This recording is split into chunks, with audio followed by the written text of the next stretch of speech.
ನಮ್ಮ big boss winner Gilli ಬಗ್ಗೆ ಅವರ ದೋಸ್ತ ಒಂದೆರಡು ಮಾತಾಡ್ಯಾರ ನೋಡಿ ಗಿಲ್ಲಿ ಬಗ್ಗೆ. ಅದು ಏನಂತ ಕೇಳಿ. ಗಿಲ್ಲಿಗೆ ನಾನು ಇಲ್ಲಿ ಮಲಗಬೇಕು, ಇಲ್ಲಿ ತಿನ್ನಬೇಕು ಮತ್ತು ನಾನು ಹಿಂಗೆ ಇರಬೇಕು, ಇದು ಯಾವ ಮೈಂಡ್ ಸೆಟ್ಟು ಇಲ್ಲ. ಅವ್ನು ನಿದ್ರೆ ಬರ್ತದೆ, ಯಾವ ಜಾಗ ಆಗುತ್ತೆ ಅಲ್ಲಿ ಮಲಗಿರ್ತಾನೆ. ಅವ್ನಿಗೆ ಹೊಟ್ಟೆ ಹಸುವ ಏನು ಸಿಗೋದು ಅದು ತಿಂತಾ ಇರ್ತಾನೆ. ಇದು ಗಿಲ್ಲಿ ಸ್ವಭಾವ. ಯಾಕಂದ್ರೆ ನನ್ನ ರೂಮಲ್ಲಿ 8 ಜನ ಮಲಗಿದ್ದೀವಿ. ಹತ್ತತ್ರ ಒಂದು 8 ಜನನೇ ಮಲ್ಕೊಳಕ್ಕಾಗದು. ಯಾಕಂದರೆ ಇಕ್ಕಟ್ಲು ತುಂಬ ಆಗ್ಬಿಡುತ್ತೆ. ಒಂದಿನ ಏನು ಮಾಡ್ದ, ಬಂದ ಎಲ್ಲ ಫ್ರೆಂಡ್ಸ್ಗಳೆಲ್ಲ ಗಿಲ್ಲಿ ಬಂದು ಎಲ್ಲರ ಊಟ ಗಿಟ್ಟ ಎಲ್ಲ ಮಾಡ್ಕೊಂಡ್ಬಂದಿರು. ಬಂದೇಟ್ಗೆ ಜಾಗ ಎಲ್ಲೆಲ್ಲಿದೆ ಅಲ್ಲಿ ಮಲಗ್ಬಿಟ್ಟು ಗಿಲ್ಲಿಗೆ ಸ್ಪೇಸ್ ಇಲ್ಲ.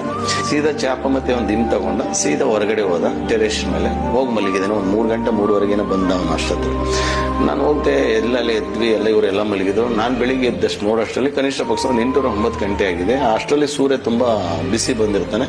ಸೂರ್ಯ ಏನು ಬಿಸಿಲು ಬಿದ್ದು ಫುಲ್ ಎಲ್ಲ ಮುಖದಲ್ಲೆಲ್ಲ ಕೆನ್ನೆಲ್ಲೆಲ್ಲ ಪಾಪ ಬೇವ್ರು ಬರ್ತಾ ಇದೆ. ಬರೀ ಒಳಗಡೆ ಮಲ್ಕಳೆ ಅಂತೇಳಿ ಎದುರಿಸ್ಬಿಟ್ರೆ ಮತ್ತೆ ನಿದ್ರೆ ಡಿಸ್ಟರ್ಬ್ ಆಗುತ್ತಿಲ್ಲ ಅಂತ ಹೇಳ್ಬಿಟ್ಟು ನಾನೇನು ಮಾಡಿದೆ, ಸೀದಾ ತಗೊಂಡೋಗಿ ಒಂದು ಬೆಡ್ಶೀಟ್ನ ಮೇಲ್ಗಡೆ ಅದು ಬಟ್ಟೆ ಒಣಗಾಗಿತ್ತು, ಅದಕ್ಕೊಂದು ಬೆಡ್ಶೀಟ್ ಹಾಕಿ ಅವನಿಗೆ ನೆರಳು ಮಾಡಿದೆ, ಮಲಗಲಿ ಇನ್ನೊಂದು ಸ್ವಲ್ಪ ಹೊತ್ತು ಅಂತ.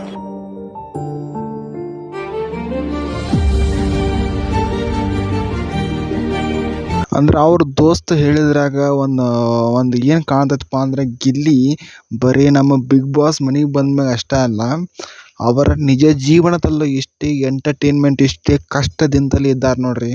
ಅಂದ್ರೆ ತನ್ನ ನೋವಿನಲ್ಲೂ ಸಹ ಒಂದು ನಗುವನ್ನು ತರುವಂಥ ವ್ಯಕ್ತಿ ನೋಡ್ರಿ ನಮ್ಮ ಗಿಲ್ಲಿ. ಆ ಗಿಲ್ಲಿ ವಿನ್ನರ್ ಆಗೇ ಆಗ್ತಾರಂತ ಎಲ್ಲರ ಕರ್ನಾಟಕ ಜನತೆ ಹೇಳತೈತಿ ನೋಡ್ರಿ. ವಿನ್ನರ್ ಆಗ್ತಾರಂತ. ವಿನ್ನರ್ ಆಗೋದು ಕರೆ ಅಲ್ಲ. ನಮ್ಮ ವಿಡಿಯೋ ಲೈಕ್ ಮಾಡಿರಿ. ಈ ವಿಡಿಯೋ ನೋಡೋದಕ್ಕಾಗಿ ಧನ್ಯವಾದಗಳು. ಮುಂದಿನ ವಿಡಿಯೋ ಸಿಗ್ತೀನಿ. ಜೈ ಗಿಲ್ಲಿ, ಜೈ ಬಿಗ್ ಬಾಸ್, ಜೈ ಕರ್ನಾಟಕ.